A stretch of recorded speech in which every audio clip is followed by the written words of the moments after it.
कजरिया गोरी कहिए से तोहरे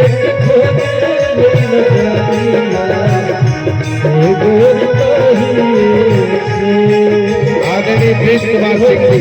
बघेली के पूर्व प्रधान बहुत बहुत धन्यवाद बहुत बहुत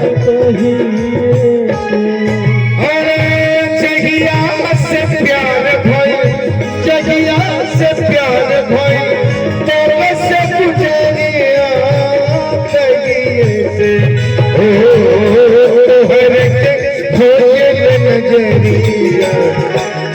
गोरी कहिए से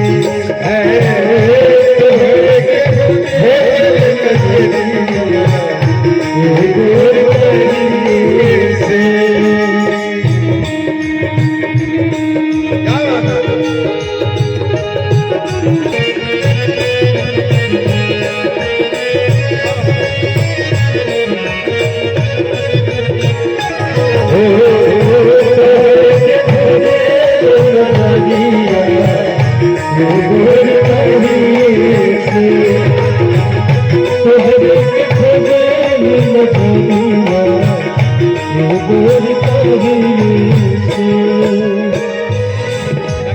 अच्छा विशाल बाबू राकेश सिंह जी के बेटे हैं विशाल बाबू पुरस्कार पूरी गई बातें हमरा अखिया से दिया आँखियों में गल तोहर लाल लाल बिटिया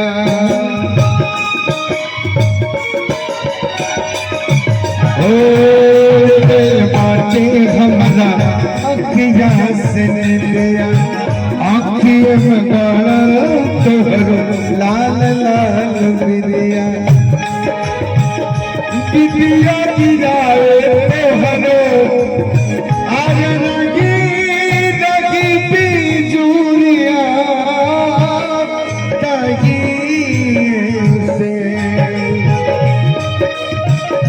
बिटिया गिरावे तोहरो लगी लगी बिजुरिया तगी से ओ हियरा के हमारा कगरिया गोरी तगिए से हो हियरा के हमारा कगरिया गोरी तगिए से हो तोहरे कगरिया गोरी तगिए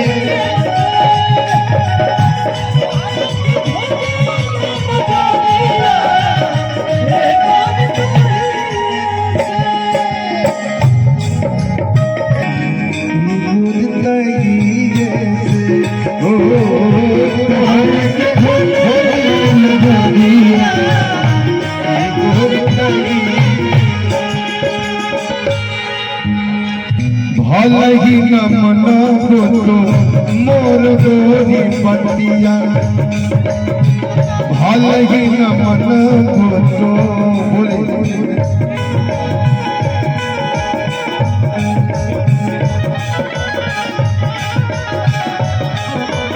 अरुण जी की तरफ से बहुत बहुत पुरस्कार स्वागत है अभिनंदन है भलही न मन फोटो मोर गोरी पटिया टूटी न गोपाल से कबही प्रीतिया